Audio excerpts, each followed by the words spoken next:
Yeah, here we are at the halfway point of the season here. I thought our guys did a good job of getting through the first half with some adversity, gaining momentum in December here and, heading into Christmas break with, being in a good spot here and trying to keep building for the second half and seeing the momentum. Really good weekend here against St. Cloud, getting a pair of wins, coming off the road in Miami, getting a pair of wins, and now we got to keep building and hopefully get guys back in our lineup for the second half. Well, just, Bennett's not coming back in the second half now. Just your thoughts on that. That's got to be tough for Bennett, especially with what he's gone through in his career. Yeah, after coming in here, his first year in our organization last year and did a really good job, not only on the ice but in the leadership role too. And, to start the season off and not have traction to go through the rest of the year, it's, for him, I feel bad for him. I really do. Obviously our group,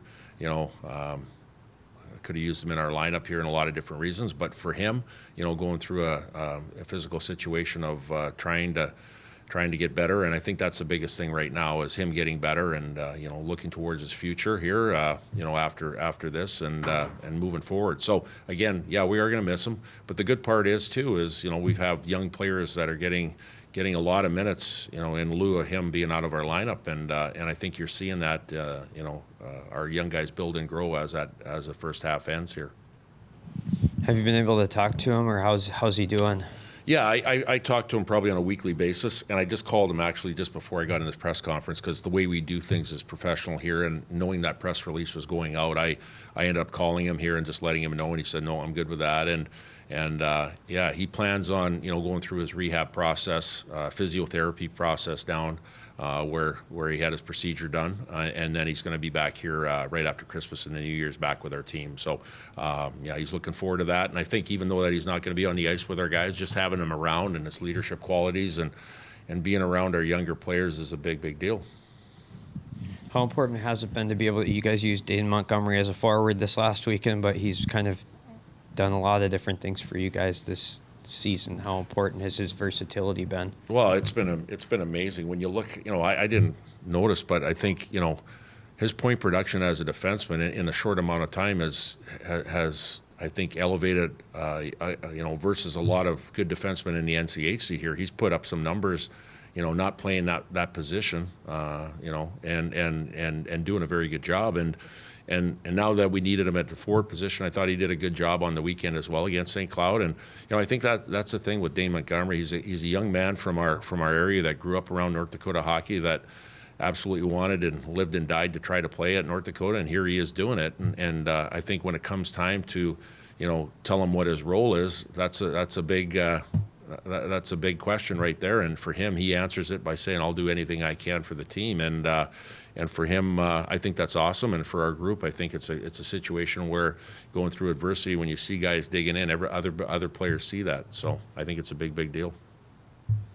Are you guys still hoping, or is it still possible that Cameron Berg could play against the Sun Devils? Yeah, I think that's, again, I wanted, he hasn't skated yet here. He's getting close to getting to that spot here right now. It's finals week. Our guys, we're going through some practices here, and then our guys will leave towards the end of the week for a small Christmas break. But we're hoping that he gets back on the ice. When we come back from break, and then from there it's determined how close he is. So we're shooting for that weekend. But at the end of the day, we got to see when we come back from the Christmas break, and we'll have probably more of clarity on that time. What have you seen? What's happening for the young guys lately? Their production is definitely higher than it was maybe in the first month of the year. Yeah, I think that comes from, kind of seeing what college hockey is all about. When you jump from junior hockey or wherever you came from, it's a huge step in the pace of the game. It's a lot faster and it's a lot more physical, and there's a lot more physical maturity of playing against older guys. So I think the combination of all that, they get immersed into that. They get to see what the level is, and then they play to that level. And then the other thing, I think, is confidence and knowing that they belong. Once you go through all of our practices playing against really good players, and then you get into the non-conference schedule, which was really tough, and then the NCHC, then you become confident in what you can do, and I think they're playing with some swagger and confidence to make a difference, and they had to, with the guys that out of our lineup, they had to make a difference. And, we want to see that progression keep going, trending north, as far as their development. And that's a good thing. I'm sure you saw some of the comments from St. Cloud's assistant coach on the radio show this week. Did you make anything of those? Nope. Moving forward here, the weekend was the weekend. A lot of things happened in that weekend, and you learn a lot about different people in that weekend. And just moving forward, I had a radio show last night, and I think we did a good job of just talking about individual players and the weekend in general and how we won 2 games, and we're going to keep moving forward here. We're going to enjoy our Christmas break here. Needed time here to rest and recover, and then we're going to get back, get ready for Manitoba, and then ASU, and then the rest of the 16-game schedule in the NCHC. EJ Emery's off with the World Junior team right now. Your impressions of him in the first half of the season and how he handled his transition to college? Yeah, you know what?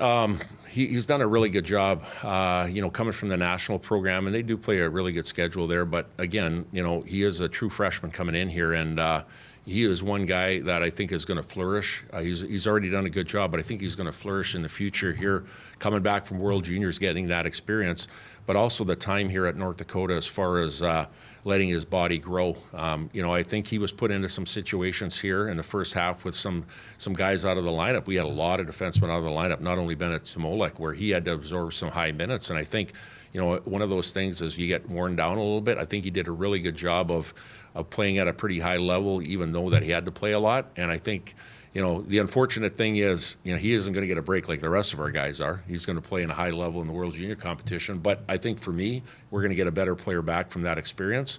And I think down the road, just like I said, in the years to come here, he's going to be a force to reckon with, because his body is going to be able to grow, and he's going to develop into an NHL defenseman. What attributes can he add to the U.S. team at an event like that? Well, I think, the defend first side of it, he's got such great agility. His skating ability is elite. He has a good stick. I think being a defender, and I think the other part too is he, in the World Championships, World 18 Championships, he played with Hudson in the back end. I think there's an opportunity maybe there to do that again. And I think a situation where, he loves playing against better players on the other team. And I think that could be a situation where, he's playing at a high level in an international basis with his peer group, with his age group. And I think that can give him confidence coming back in here for the second half. And they're going to have a good team. Canada's going to have a good team. U.S. is going to have a good team. It'll be a good tournament. Zellers and Marilla have signed, right? Yes. Just your thoughts on seeing those guys win a gold medal at the World Junior A Challenge? Well, nothing replicates winning a championship at any level, and for them to go win at the World Junior Challenge, as teammates, and they'll be future teammates here next year. That's pretty special. And I got two different players. One's a forward, one's a D. Zellers, was hurt at the end of the year, played through some injuries in Shattuck, did very well through some adversity and some injuries.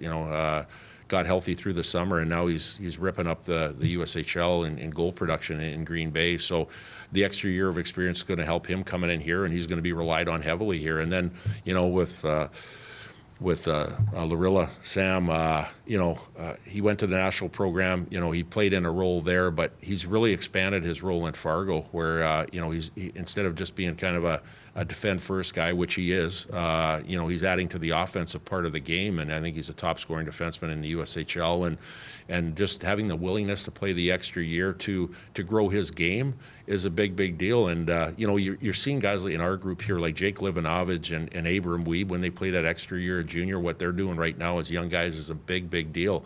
So instead of just taking a chance and coming in and see how it goes, you go to the certainty side of it, of playing the extra year at junior, being the guy in Fargo, and then coming in here and seeing what Weeb and Livanovich do. I think that's a good path of development. Strathman probably too. Yeah. Some of that. Yeah. Sorry, I should have mentioned Andrew too. But Andrew playing the extra year and being a captain in Youngstown, we talk about the on ice habits and details, but also the stuff that's on ice and off ice, which is the character side and the leadership side. And Sam is doing that in Fargo right now, and he'll be a big part of our future too next year. Last one for me, but a few of your former players hitting milestones. I think Basser's played 500, Stetcher 500. Just some thoughts on seeing guys like that that were on that first team as your head coach reach those milestones this year. Yeah, well, they're difference makers, and they're all a little bit different in their games too. You know, you even bring up Nick Schmaltz in there too, and you know, guys, and Drake Kajula still playing at a high level here too, and you know, those guys were difference makers in the lineup. They had that competitive drive, and they had special ability, and you know, it's, you see some guys that we started and a long time ago when I coached here with the Jonathan Taves and the Zach Parises and the Drew Staffords that are retiring, and now you see these guys, they're elevating into elder statesman roles here, and you love that because the tradition and history lives on past North Dakota. It gets to the NHL where, you know, those guys are playing in high roles in the NHL, and they know they've come from North Dakota, and that's a good thing. Actually, one other one. Brock Nelson made the Four Nations roster. Just your thoughts on seeing him make a team like that? Well, when you think of Brock Nelson, I think the word consistency, and I think that's the ultimate compliment you can get as a player, as a team, is that you're consistently good every time you play. And you know, Brock Nelson, I think he's so underrated. You look at some of the superstars, the high-end players in the NHL, and Brock's name should be in there all the time. I think he's a 30-plus goal scorer every year in with playing for the Islanders, and he's played such a consistent game that when you want to build a championship team, which they're trying to do, you know, in that tournament, you have to have guys that you can count on and be consistent, and guys that want the puck on their tape. And again, he's a proud member of our alum here. But I tell you what he's done that goes way under the radar, that should be exposed. And I'm glad he's getting the recognition of playing on this team. Brad, I know you already kind of mentioned it, but can you kind of just talk about in the last 2 weeks how you've seen like that swagger level elevator, just the buzz in the locker room that's been going around? Yeah, you know what I think. You know, we know, like, at the end of the day, you know, there's no excuses when you talk about the reasons why you're winning games or losing games. There's really no excuses built in. We know where we're at, right? At the end of the day, it's what are we going to do? The finger doesn't go that way. It goes this way, with whether it's coaches or players, and what we have to do individually and better as a team. And, you know, I got to hand it to our team. Like, you know, we've had a lot of meetings with coaches and players together. And then, you know what, the players had their own meeting too. And I think that was a situation where we talk about you have to have good leaders to have good teams. We've got really good leaders. The leaders took charge of the locker room, and, you know, they had an internal meeting as well as us having other meetings with our players. And I think that was kind of the turning point. And I do think that Friday game in Miami was kind of a defining moment for us. You know, it was kind of like that Denver game on Friday in Denver last year when we had to come all the way back and win that game. And I think that showed, you know, the confidence. When you talk about confidence and swagger with our young guys, I think it showed that, hey, we belong. We made an impact in this game that we won in Miami, and we can continue to do that. And the last thing I said to our guys before, you know, after the game on Saturday is, like, you've done a good job of leading the right way here, but now, you know, us as coaches give you game plans and situations where we're going to keep moving forward and give you a chance for success. But the success is going to lie in this locker room in the second half of the season, because that's where the leadership really takes over, and that's where the ownership of the dressing room takes charge right away in the second half. And I firmly believe that. Our guys believe that.